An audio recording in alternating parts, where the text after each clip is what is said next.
40 139 का जो फेयर चल रहा है और 90 मतलब 50 सीट का अंतर है, लेकिन ये 10-15 सीट पर नकारने का काम कर रहे हैं कि भैया ये तो गलत है और ये दिखा रहा। मतलब एग्जिट पोल आए, कांग्रेस पार्टी रोने लगी, चुनाव हुए नहीं, मतदान हुआ नहीं, दिग्विजय सिंह जी आकर कहने लगे साहब ईवीएम है, हो जाएगी। आपके पास सहयोगी आकाश के पास जाना चाहेंगे। आकाश, क्या तस्वीरें इस वक्त की?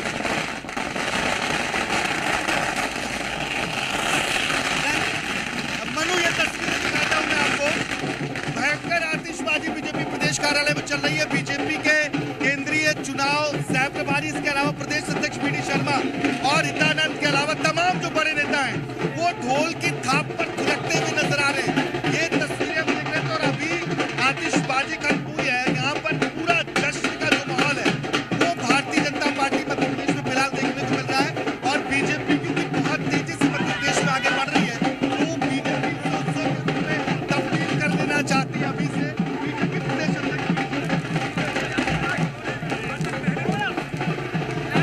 आकाश, आप विजुअल दिखाते रहिएगा क्योंकि वहां पर हम समझ रहे हैं कि बहुत शोर है तो आपकी आवाज हम तक नहीं पहुंच पा रही, लेकिन आप तस्वीरें दिखाते रहिए। हम अपने दर्शकों को बता देते हैं कि ये मध्य प्रदेश में राजधानी भोपाल में बीजेपी कार्यालय की तस्वीरें हैं। महिलाएं, जो महिला शक्ति है बढ़ चढ़कर इस बार हिस्सा लिया और महिलाएं आपको बाहर दिखाई देंगी। तमाम जो बड़े पदाधिकारी हैं वो भाजपा प्रदेश कार्यालय में पहुंचने लगे हैं। और अभी मैं आपको कार्यालय की तरफ की तस्वीर दिखा रहा हूँ। यहाँ ढोल नगाड़ों के साथ तमाम जो बड़े नेता हैं वो उत्सव के रंग में नजर आ रहे हैं। और अब जो कार्यकर्ताओं का जोश है, जो भारतीय जनता पार्टी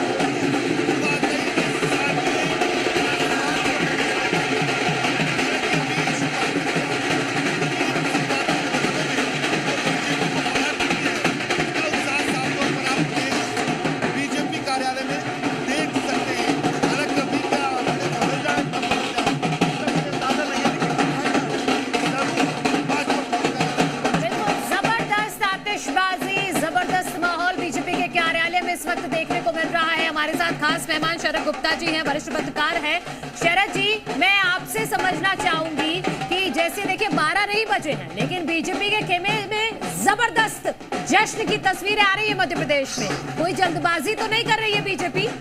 देखिए, मध्य प्रदेश में इस समय जो इलेक्शन कमीशन की वेबसाइट है उस पे 230 में से 225 सीटों के ट्रेंड आ रहे हैं, लीडिंग आ रही हैं सीटें। और उसमें जो अभी वोट परसेंटेज, जो जितने वोट काउंट हो चुके हैं उसमें 8% का फर्क है बीजेपी और कांग्रेस में।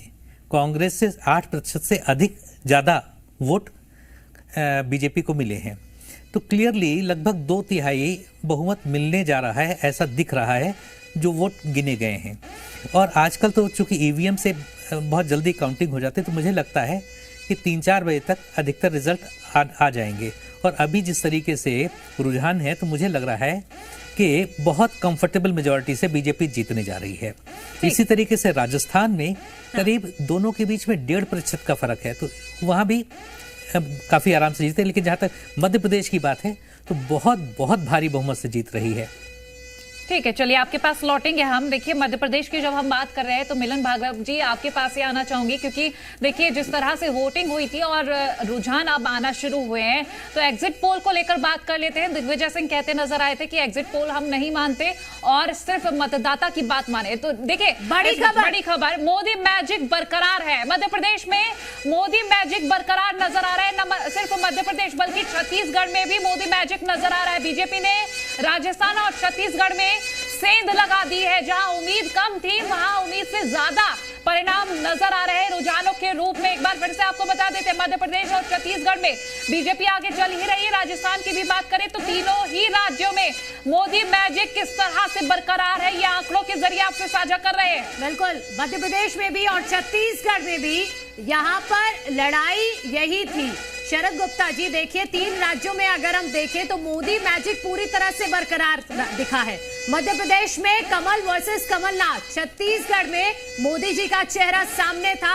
ताबड़तोड़ रैलियां की हैं, जनता के बीच में लगातार गए हैं और एक नारा छत्तीसगढ़ के लिए दिया था मोदी जी ने कि अब ना सही वो बदल के रही वो। लग रहा है जनता ने सीरियस ले लिया है छत्तीसगढ़ की।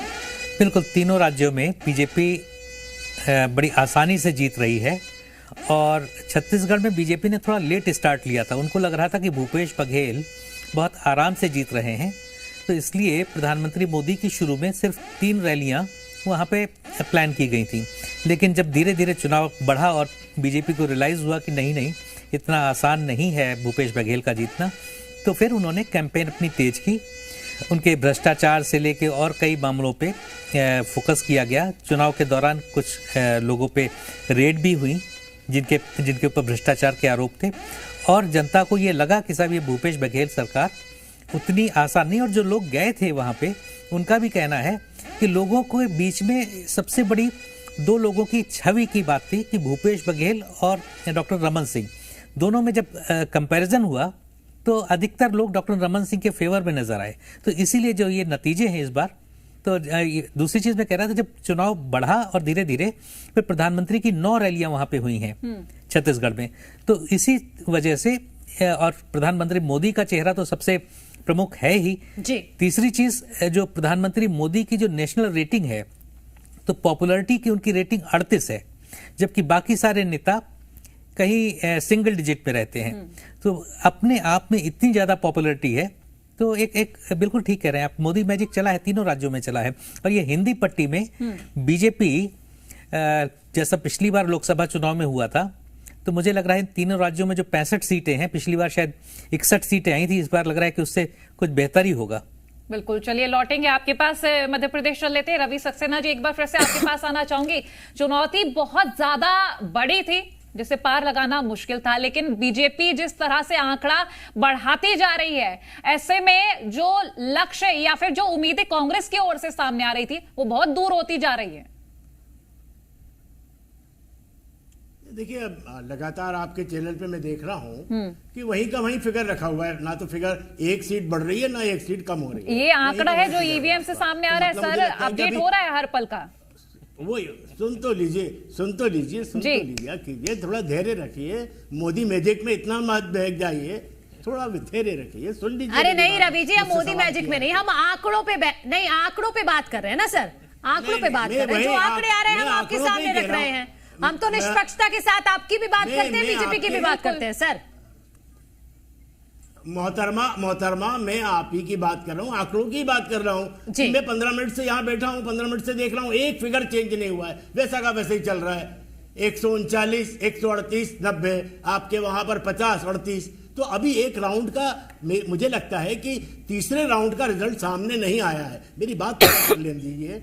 तीसरे राउंड का जब रिजल्ट आएगा तो यही 139 कहां जाएगा और 90 कहां जाएगा, और ये जो आपका 50 और 38 है। अच्छा, आपका इनपुट क्या कह रहा है, कहां से खिसकेगा? तो इनपुट क्या कह रहा है?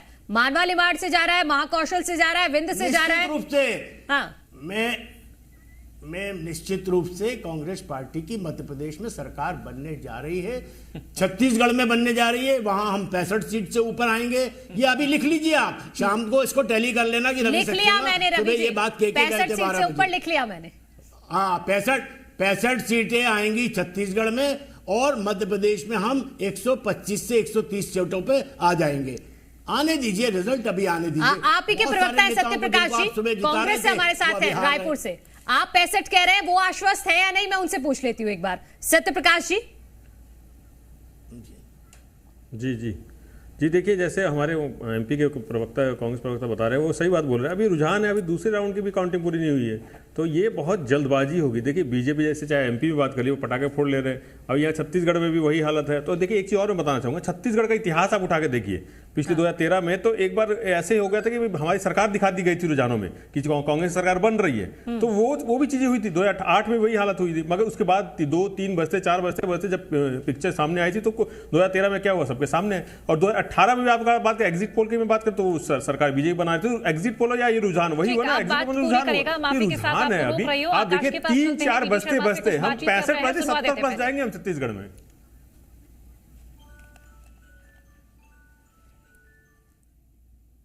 शर्मा ने जी मीडिया पर दावा किया है और मुख्यमंत्री चेहरे को लेकर अभी भी सस्पेंस है। भले बीजेपी क्लियर मैंडेट की तरफ बढ़ रही हो, तेजी से आगे बढ़ रही हो, लेकिन बीजेपी प्रदेश अध्यक्ष वी डी शर्मा इसी बात का जिक्र कर रहे हैं कि केंद्रीय नेतृत्व हमारा तय करेगा कि मुख्यमंत्री कौन होगा। केंद्रीय रेल मंत्री अश्विनी वैष्णव से एक सवाल ले लेते हैं, सर बहुत तेजी से आगे बढ़ रहे हैं, क्या कहेंगे? पहले आपका एक रिएक्शन, एक छोटा सा रिएक्शन जरूरी है, बहुत अहम भूमिका रही आपकी, सह प्रभारी रहे हैं मध्य प्रदेश विधानसभा चुनाव के लिए, कि बहुत चुप्पी है, लेकिन इस चुप्पी में खुशी छिपी हुई है और केंद्रीय रेल मंत्री अश्विनी वैष्णव मॉनिटरिंग करने पहुंच रहे हैं, वॉर रूम में पहुंच रहे हैं, बात बिल्कुल नहीं कर रहे हैं, बहुत साइलेंटली मुस्कुराते हुए निकल रहे हैं, लेकिन जश्न बकायदा मना रहे हैं और लड्डू मिठाई खिलाते हुए जरूर दिखाई दे रहे हैं। रजनीश अग्रवाल मौजूद हैं, इनसे बातचीत करते हैं, प्रदेश मंत्री हैं। सर बहुत तेजी से आगे बढ़ रहे हैं? बहुत तेजी से आगे बढ़ रहे हैं, जनता आशीर्वाद दे रही है, जनता का आशीर्वाद, हमने काम किया है। उम्मीद थी क्या? बिल्कुल थी, पत्रकार मित्रों से तो मैंने खुद कहा था कि हम 140 से ऊपर जाएंगे और 150 मैंडेट ही नहीं मिल रहा आपको? नहीं, जो सोच रहे थे वो गलत सोच रहे थे, उनकी सोच का अंतर है। वो आंकड़े नहीं बदलने वाले आंकड़े आप कॉन्फिडेंट हैं कि नहीं है? आप हैं कि नहीं है? नहीं, हम तो कॉन्फिडेंट पहले भी थे, जब वोट नहीं डले थे तब भी थे, वोट डल गए तब भी थे और काउंटिंग के पहले भी थे। लेकिन आप उन लोगों से पूछिए जो सवाल खड़े कर रहे थे, उन लोगों से पूछिए जो सवाल खड़े कर रहे थे। मुझे सबसे अच्छा जो रिएक्शन लगा वो केंद्रीय रेल मंत्री अश्विनी वैष्णव का लगा, बहुत चुप्पी साधे वो चुपचाप निकल गए, बात नहीं की। हितेश वाजपेयी साहब बहुत मुस्कुरा रहे हैं, बातचीत करते हैं। सर क्या लग रहा है, आपको क्या लग रहा है अभी क्योंकि बहुत सारी बातें और क्लियर मैंडेट नहीं मिल रहा है, अब लग रहा है? नहीं, बिल्कुल हम 2/3 बहुमत की तरफ बढ़ रहे हैं, छने छने। आप शाम होने दीजिए, फिर आपको क्लियर दिखाई देगा। और कांग्रेस हमको क्लियर दिखाई देगा। कांग्रेस को कोई पसंद नहीं करता है, कांग्रेस की गुंडागिर्दी को, कांग्रेस से भय आज भी लोग खाते हैं। कांग्रेस की जो वादा खिलाफी है, सत्ता के लिए वो बोलते हैं, ये बहुत दुखद है। और हमने तो 18 साल इस मध्य प्रदेश को, हमारी सरकार ने, हमें पता है कहाँ से कहाँ लेके आए, तो हम बहुत उत्साहित हैं। और फिर भी बहुत उत्साहित है और वो उत्साह प्रदेश बीजेपी कार्यालय में साफ तौर पर देखा जा सकता है। एक बार वॉर रूम की तस्वीरें और दिखाता हूं, जहां पर तमाम बीजेपी के बड़े नेता पहुंचे हैं। ये बीजेपी का वॉर रूम है, सुबह से यहां पर मॉनिटरिंग की जा रही है, पोल्स जुटाए जा रहे, कहाँ क्या वोटिंग परसेंटेज और मतगणना की क्या स्थिति है, किस सीट पर बीजेपी आगे चल रही, तमाम बातों की जानकारी बीजेपी के तमाम दिग्गज नेता ले रहे हैं। और मैंने करीब 2 बार केंद्रीय रेल मंत्री और मध्य प्रदेश के सह प्रभारी अश्विनी वैष्णव से बातचीत करने की कोशिश की, लेकिन वो सिर्फ मुस्कुराते रहे। इसके पीछे भी एक बड़ी वजह आप मान सकते हैं, शुरू से मध्य प्रदेश की कमान संभाल रहे हैं। भूपेंद्र यादव के साथ अश्विनी वैष्णव मध्य प्रदेश के सह प्रभारी रहे। कल भी मैंने उनसे बातचीत की थी, लेकिन बहुत सदा हुआ जवाब उन्होंने दिया कि बड़ी जीत होगी मध्य प्रदेश में। कल मैं बातचीत कर रहा था, उन्होंने ऑन कैमरा कहा मध्य प्रदेश में बड़ी जीत होगी। और एग्जिट पोल्स को लेकर कहा जनता एग्जिट पोल देगी, आज भी वही है। लेकिन बीजेपी प्रदेश अध्यक्ष वी डी शर्मा मोदी के मैजिक की बात कर रहे हैं। बिल्कुल, मोदी के मैजिक की बात की जा रही है। इसके अलावा हमारे साथ लगातार मेहमान जुड़े हुए हैं। मैं शरद जी आपके पास आऊंगी, लेकिन उससे पहले छोटा सा रिएक्शन मैं अशोक जी आपसे लेना चाहती हूं, क्योंकि पूर्व मुख्यमंत्री रमन सिंह ने कहा था कि मध्य प्रदेश में अंडर करंट था, लेकिन कांग्रेस भाप नहीं पाई। क्या वाकई ऐसा था? इतनी बड़ी फाइट में और ना सिर्फ ऊपर अपर एज लेती दिखाई दे रही है बीजेपी, क्या वजह है? देखिए, एक तो महतारी योजना जो बीजेपी का था, उसमें उन्होंने जो फॉर्म भरवाया था करीब 50 लाख के, मुझे लगता है वो 50 लाख वाला पूरा वोट में कन्वर्ट हो गया है ना। भले 50 लाख ना हुआ हो, 40 लाख हुआ। और दूसरा, बीजेपी ने निचले लेवल के भ्रष्टाचार को बहुत ज्यादा उजागर किया, तहसीलदार लेवल का, सब इंस्पेक्टर लेवल का, सिपाही लेवल का, गांव-गांव में इसका उसने बहुत अच्छे से प्रचार किया।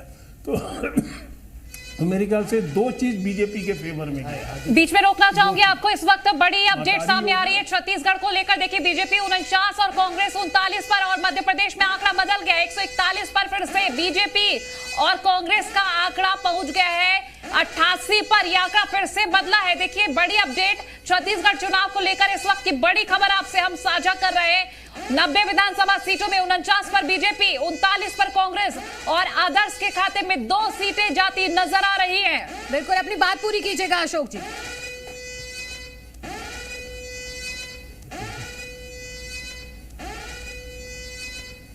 अशोक जी, आवाज आ रही है आपको? हाँ, आप बात पूरी कीजिएगा अपनी शॉर्ट में। मैंने जैसे कहा था, बीजेपी छत्तीसगढ़ में जो महतारी योजना ले आया था 12,000 रुपए वाला जी, वो इसके फेवर में गया है। और उसने क्या किया था, एक बहुत, अब चालाकी कहिए या बुद्धिमानी कहिए जी, फॉर्म भरवा लिया था। हाँ। तो करीब 40-50 लाख लोगों ने फॉर्म भरा है और अपने अपने विधानसभा में उन लोगों ने जमा किया था। तो उसका फल ये निकला कि वो कांग्रेस ने भी किया था, लेकिन जरा सा उसी समय भाई दूज आ गया, गौरी गौरा पूजा आ गया, दिवाली आ गया, ठीक से प्रचार नहीं कर पाई। उससे ज़्यादा पैसे दे रही थी 15,000, लेकिन उसका प्रचार ठीक से नहीं हुआ। इन लोगों ने फॉर्म भरवा दिया था। दूसरी चीज़ हमने जो देखा है, लोअर लेवल पे, जैसे तहसीलदार लेवल पर जो भ्रष्टाचार बढ़ गया था, सब इंस्पेक्टर लेवल पे, म्यूनसिपल पे, इसका बीजेपी ने भरपूर मतलब कि प्रचार किया जी। और मेरे ख्याल से वो बीजेपी को फेवर में गया है। ठीक है, मैं आपके पास लौटूंगी। शरद गुप्ता जी, क्या ऐसा रहा है कि मध्य प्रदेश में कांग्रेस ओवर कॉन्फिडेंट हो गई, उस तरह से जो ग्राउंड जीरो पर जिस मैनेजमेंट के साथ काम करना चाहिए था वो नहीं दिखा? जवाब लेंगे जी, लेकिन अपडेट साझा कर देते हैं। आंकड़ा फिर बढ़ गया है मध्य प्रदेश में, बीजेपी का 155 पर पहुंच गई है। देखिए 155 का आंकड़ा, और कांग्रेस के खेमे में 72 और आदर्श को 3 मिलते नजर आ रही सीट्स। ये बड़ी खबर आपसे साझा कर रहे हैं मध्य प्रदेश में 230 विधानसभा सीटों पर। बिल्कुल शरद जी, आप बात रखिएगा उस पर जो मैं आपसे सवाल पूछ रही थी कि क्या कांग्रेस, कमलनाथ ओवर कॉन्फिडेंट हो गए मध्य प्रदेश में? जिस तरह से मैनेजमेंट के साथ ग्राउंड जीरो पर काम करना चाहिए था उस तरह से नजर नहीं आया, क्या ये उसका नतीजा है? दरअसल ये दोनों चीजें हैं। ओवर कॉन्फिडेंट हो गए थे और ओवर कॉन्फिडेंस में उन्होंने उम्मीदवार चयन करने में थोड़ी सी भूल की। कांग्रेस ने अपने जिला प्रभारी बनाए हुए थे और जिला प्रभारियों ने हर सीट के अपने जिले में 3-3 कैंडिडेट्स की लिस्ट बना के दी थी। कई जगह पे ऐसा हुआ जहां पे वो लिस्ट उन्होंने 3 कैंडिडेट की दी थी, उसके इतर कमलनाथ जी ने टिकट दिए। तो मतलब जो फर्स्ट 3 में स्टैंड ही नहीं करते थे उनको टिकट दिए गए, जिनके जीतने की उम्मीद नहीं थी। अभी किस वजह से ऐसा किया उन्होंने, ये वो ही जानते होंगे। दूसरी तरफ बीजेपी ने अपना गेम अप किया। जैसे एक लग रहा था लोगों को कि शिवराज सिंह चौहान जी के पीछे 18 साल की एंटी इनकम्बेंसी है, लोगों की नाराजगी होगी, कार्यकर्ताओं की नाराजगी होगी। तो बीजेपी ने जब शिवराज सिंह चौहान को चौथी सूची में टिकट दिया, उससे पार्टी कार्यकर्ताओं में भी मैसेज गया और नेताओं में भी, और साथ ही साथ 7 सांसदों को, जिसमें से 3 तो केंद्रीय मंत्री थे, उनको टिकट दिया गया। तो ये हुआ, इतने कद्दावर नेता आ गए। तो ये एक मैसेज गया कि हो सकता है अगली बार शिवराज सिंह चौहान के अलावा कोई और भी मुख्यमंत्री बन सकता है। तो जो लोग शिवराज सिंह चौहान से नाराज होकर घर पे बैठे थे वो भी निकल के आए। और फिर जब भी कोई केंद्रीय मंत्री लड़ता है, कोई कद्दावर नेता लड़ता है, तो आसपास की सारी सीटों पे उसका प्रभाव पड़ता है। तो वो एक प्रभाव पड़ा। और सबसे बड़ी चीज जो हुई है वो इसमें लाडली बहना योजना हुई है। लाडली बहना योजना, जैसा अभी बता रहे हैं कि 50 लाख तो फॉर्म भरे गए। मेरे पास जो सूचना है वो है ये है कि 2018 में 1,51,00,000 महिलाओं ने वोट किया था। हाँ। और इस बार जो महिलाओं ने मतदान किया है वो 1,82,00,000 महिलाओं ने किया है। मतलब पिछली बार के मुकाबले 31 लाख महिलाओं ने अधिक वोट दिए। अब इन 31 लाख महिलाओं में अगर आप ऐसे देख लीजिए कि 60-40 या 70-30 जो भी आप जिस हिसाब से निकालें कि सब बीजेपी की तरफ लाडली बहना की वजह से ज्यादा लोगों ने वोट किया, महिलाओं ने, तो उस हिसाब से लौटूंगी, माफ कीजिएगा बीच में रोक रही हूँ। जबलपुर से बड़ी अपडेट सामने आ रही है जहां 7 में से 6 पर बीजेपी आगे चल रही है। 7 में से 6 सीटें जिस पर बीजेपी आगे और बढ़त बनाए हुए लगातार। ऐसे में ताजा तस्वीरें क्या है, सीधा प्रेरणा के पास चल लेते हैं, हमारी सहयोगी वहां से जुड़ी है। प्रेरणा, 7 में से 6 सीटों पर बीजेपी ने बढ़त बनाई है। निश्चित रूप से कोमल, 8 सीटें आती हैं इस क्षेत्र में और 8 में से महज 1 सीट ऐसी है जिस पर कांग्रेस ने अभी तक बढ़त बनाई हुई है। बाकी सभी सीटों पर भारतीय जनता पार्टी की बढ़त नजर आ रही है। पाटन की अगर मैं बात करूं, जबलपुर की, पाटन से भारतीय जनता पार्टी चौथे चरण का यहां पर अभी तक काउंटिंग हुई है। बीजेपी 8,255 मतों से यहां पर आगे चल रही है। जबलपुर पूर्व वो क्षेत्र है जहां पर अभी कांग्रेस पार्टी ने बढ़त बनाई हुई है। कांग्रेस पार्टी यहां पर 34,560 मतों से आगे चल रही है और जबलपुर पूर्व में 8 8 राउंड की काउंटिंग पूरी हो चुकी है कोमल। इसी के साथ सिहोरा में 7वां चरण हो चुका है। 7वें चरण में भारतीय जनता पार्टी आगे है, 18,000 कुछ मतों से आगे भारतीय जनता पार्टी। जबलपुर पश्चिम जो कि हॉट सीट मानी जा रही थी जबलपुर क्षेत्र की, वहां की अगर मैं बात करूं, तरुण भनोत के सामने राकेश सिंह खड़े हुए थे और बीजेपी ने यहां पर बढ़त बनाई है। 16,275 मतों से भारतीय जनता पार्टी यहां पर आगे चल रही है। और मैं बताऊं आपको, तरुण भनोत ने मीडिया से दूरी बना ली है। यही कारण भी है क्योंकि पीछे हो गए, 2 बार के बीते विधायक थे कांग्रेस पार्टी की ओर से, लेकिन अभी राकेश सिंह के आगे पिछड़ते हुए नजर आ रहे हैं तरुण भनोत। जबलपुर कैंट की बात करूं, 5वां चरण यहां पर पूरा हो चुका है काउंटिंग का। भारतीय जनता पार्टी ने यहां पर भी बढ़त बनाई है कोमल, और 12,348 मत जिसके साथ बीजेपी आगे चल रही है। उत्तर मध्य की अगर मैं बात करूं, कांग्रेस यहां पर आगे है, 2,874 मतों से आगे। जबलपुर बरगी की अगर बात करें, भारतीय जनता पार्टी 21,553 मतों से आगे है। और आप ये समझिए कोमल, 17 राउंड लगभग काउंटिंग इतने राउंड की होनी है, और अभी तक मैक्सिमम 8 राउंड की काउंटिंग पूरी हो चुकी है। और अब ये आप मानिए कि लगभग रुझान पूरे आने लगे हैं। अगर राकेश सिंह की भी बात करें, उन्होंने जिस तरह से बढ़त बनाई है, 14,000 के आस मतों के साथ वो आगे चल रहे हैं कांग्रेस पार्टी की ओर से। प्रेरणा, मैं लौटूंगी आपके पास। देखिए, आंकड़ा फिर बदल गया है, ये आंकड़ा बढ़ गया है बीजेपी के खेमे में ही। 161 पर बीजेपी फिर पहुंच गई और अब कांग्रेस 66 पर, आदर्श के खाते में 3। और वही छत्तीसगढ़ का आंकड़ा, बीजेपी के खेमे में 50 सीटें जाती नजर आ रही है। कांग्रेस के खेमे में बात करें तो 38 सीटें और आदर्श 2 पर है। रवि सक्सेना जी, आपके पास आना चाहूंगी। आपने कहा था आंकड़ा नहीं बदल रहा, बदल गया, लेकिन फिर भी कांग्रेस पे कम ही सीटें। मैं तो आपको आंकड़ों पे ही बात कर रहा था कि बदलेंगे आंकड़े तो जैसे उनके फेवर में गए, हमारे फेवर में भी आ सकते हैं। तो वो अभी मैंने कहा ना, अभी आपकी जो है संवाददाता ने कहा कि अभी 15-16 राउंड की गिनती बाकी है, मात्र 4 राउंड की अभी हुई है। तो मेरा ये कहना है, it is too early to say कि अभी हम ये कर लिया, उनकी सरकार बन गई, इनका हो गया, ये अभी बहुत जल्दबाजी है। लेकिन इतना सन्नाटा क्यों है रवि जी? 15 राउंड होने दीजिए। बीजेपी तो जश्न की तैयारी कर रही है, बीजेपी के खेमे में ढोल नगाड़े बज रहे हैं। आप जब इतने कॉन्फिडेंट है तो सन्नाटा क्यों है? देखिए, सन्नाटा नहीं है, समझदार आदमी कम बोलता है। मनमोहन सिंह जी कम बोलते थे ना, और ये लोग मोदी मेजर ज्यादा बोलता है, तो आपको बोलने दीजिए। बोलने वाले काम नहीं करते हैं। नहीं, तो किसी और के बच्चा पैदा होता है तो अपने ढोल बजाने लगते हैं।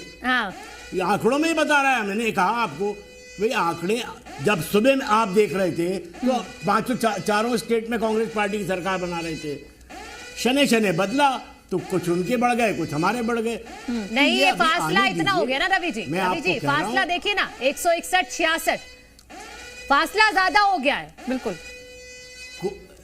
दुनिया में कोई भी ऐसा फासला नहीं है जो कि तय नहीं किया जा सकता हो। ऐसे ही ढोल दबा के मिलन जी, एक छोटा सा काउंटर इस पर कर दीजिए। वो कह रहे हैं कि हम आएंगे, हम वापस आएंगे, आप भले ही जश्न मना लीजिए। देखिए, उम्मीद होना चाहिए, लेकिन ये भूल रहे हैं कि मध्य प्रदेश की जनता ने अपना जवाब दे दिया। मध्य प्रदेश समेत जिस प्रकार से राजस्थान और छत्तीसगढ़ की जनता ने अपना जवाब दिया है, क्योंकि इनके तमाम नेता जनता को राक्षस समझते रहे, वहीं भारतीय जनता पार्टी के नेता जनता को देवतुल्य मानकर पूछते रहे और अपने कर्म और अपने कार्यों के आधार पर आज जनता के बीच जो विश्वसनीयता बढ़ाई है भारतीय जनता पार्टी के तमाम प्रत्याशियों ने। और भारतीय जनता पार्टी जिस प्रकार से प्रचंड जीत के साथ आ रही है, मतलब मैं आपको बता दूं 2003 में जिस प्रकार से भारतीय जनता, मैं आपको रोकूंगी, आप ही के खेमे के बड़े मंत्रियों की तस्वीरें आ रही है। देखिए, शिवराज सिंह बैठे हुए हैं, उनके बगल में बैठे हुए ज्योतिरादित्य सिंधिया, और साथ में है दिमनी से बीजेपी के प्रत्याशी नरेंद्र सिंह तोमर। काफी कॉन्फिडेंट दिख रहे हैं, काफी खुश दिख रहे हैं। जो भाव भंगिमा है वो पूरी तरह से आश्वस्त करते हुए नजर आ रहे हैं कि बीजेपी वापसी कर रही है, आराम से बैठकर चाय पी रहे हैं निश्चित तौर पर। और ये तस्वीरें बयां कर रही हैं कि ये अंदर से पूरी तरह से आश्वस्त हो चुके हैं कि जीत इन्हीं की होगी। शाम को अभी जो जश्न का माहौल शुरू हुआ है, शाम को भी खत्म नहीं होगा। हम छत्तीसगढ़ चल लेते, क्योंकि आंकड़े वहां के भी कुछ बीजेपी के ही पक्ष में जाते नजर आ रहे हैं। 50 पर बीजेपी, कांग्रेस 38 पर, आदर्श के खाते में 2। सत्य प्रकाश जी, मैं आपके पास आऊंगी। भूपेश पर भरोसा बरकरार नहीं लग रहा है, क्योंकि जहां अगर हम बात करें बीजेपी की, बीजेपी ने कहा था कि सत्ता में हम आ रहे हैं और उसी राह पर बीजेपी नजर आ रही है। देखिए, भूपेश पे भरोसा कायम था और रहेगा, और आगे भी रहेगा, ये आने वाले 10 साल रहेगा। देखिए, एक चीज़ मैं बोलूँगा, जैसे अभी थोड़ी देर पहले आपके यहाँ आंकड़ा बदला था, 40-47 हुआ था, तो ये आंकड़े ऊपर नीचे भी होते रहेंगे। ये ख्याली पुलाव भले भाजपा के लोग मना रहे हैं कि छत्तीसगढ़ में ये होने वाला है, वो होने वाला है, ऐसा कुछ भी नहीं होना है। एक ही चीज़ होने वाला है, वो क्या होने वाला है? भूपेश पे भरोसा होने वाला है, और भूपेश बघेल जी मुख्यमंत्री बनने वाले हैं। पूर्ण बहुमत के साथ हमारी सरकार बनेगी। 2-3 बजे तक आपको पूरा स्टेबल जब हो जाएगा, ये तो बड़ी बात कह दी आपने, कौन बढ़त के साथ जा रहा है, जैसे अभी मुख्यमंत्री बनने वाले, ये तो बड़ी बात कह दी। मैं एक चीज बोल रहा हूँ। देखिए, एक चीज सबसे बड़ी बात बोल रहा हूँ, जैसे अभी रुझान देखिए, आप बताइए, कभी कोई प्रत्याशी जो वो आगे जा रहा है, कोई पीछे जा रहा है, तो ये अभी उतना स्टेबल नहीं है ना, इसी वजह से फिगर भी ऊपर नीचे हो रहा है। तो ये अभी जब तक स्टेबल नहीं होगा, 3-4 बजे तक जब स्टेबल होगा, तब जाके आपको क्लियर होगा किसकी सरकार बन रही है। जैसे मैंने वो पहले ही बोला था, 2013 में क्या हुआ था, हमारी सरकार बनने लगी थी 12-1 बजे तक, तो हम 50 के ऊपर चले गए थे, मगर उसके बाद क्या हुआ, सबके सामने 2013 में नतीजा क्या आया था। तो ये रुझानों के हिसाब से हम नहीं इस पे गेम चल सके, इसलिए अभी समय लगेगा, अभी 2-3 घंटा। मुकेश जी, देखिए, निश्चित रूप से कहीं ना कहीं जी हाँ, अभी फिलहाल तो भूपेश बघेल जी स्वयं पीछे हैं, और कहीं ना कहीं जब ये रिजल्ट आएंगे, रुझान है, रुझान से समझ में आ जाता है कि आगे क्या होने वाला है। तो कहीं ना कहीं कांग्रेस पार्टी के भाई को सत्य के ऊपर में विश्वास करना आना चाहिए, समझना चाहिए, विश्वास करिए। कहीं ना कहीं अब आप अप्रत्याशित घटना होगी और ऐसा होगा, इस बात को लेके आशा लगाए बैठे तो ठीक है, उसमें कोई बुराई नहीं है, लेकिन रुझान बता रहे हैं कि स्पष्ट बहुमत के साथ भारतीय जनता पार्टी छत्तीसगढ़ में सरकार बनाने जा रही है। चलिए मुकेश जी, लौटेंगे आपके पास, ग्वालियर चले थे, सहयोगी दिव्यांश हमारे साथ वहां से जुड़े हुए हैं। दिव्यांश, क्या हाल? रुझान तो बीजेपी के पक्ष में आ रहे हैं फिलहाल, ग्वालियर में क्या हाल? 2018 में स्कोर जो 5-1 था, इस बार उलट नजर आ रहा है। अब तक चौथे राउंड की जो काउंटिंग हुई है, उसमें बीजेपी 5 सीटों पर आगे चल रही है, और साफ तौर से कहा जाता है कि सिंधिया समर्थकों की बल्ले बल्ले फिलहाल दिखाई दे रही है। हम जो सवाल का जवाब ढूंढ रहे थे कि ग्वालियर में सिंधिया का प्रभाव कितना है, प्रभाव से प्रभुत्व और ज्यादा बढ़ गया है, दायरा बढ़ गया है, नतीजा आने बाकी है, लेकिन चौथे राउंड की जो काउंटिंग के बाद स्थिति सामने आ रही है, उसके मद्देनजर कहा जा सकता है कि अभी सिंधिया समर्थक काफी आगे चल रहे हैं। सिर्फ अगर हम ग्वालियर ग्रामीण की बात कर दें तो वहां पर कांग्रेस आगे चल रही है, लेकिन ज्यादा फासला नहीं है। अब जरा यहाँ के अगर हम स्थितियों की बात करें तो शुरू में कांग्रेस ने 2 सीटों पर बढ़त जरूर बनाई थी, लेकिन उसके बाद वहां पर भी पिछड़ गई थी।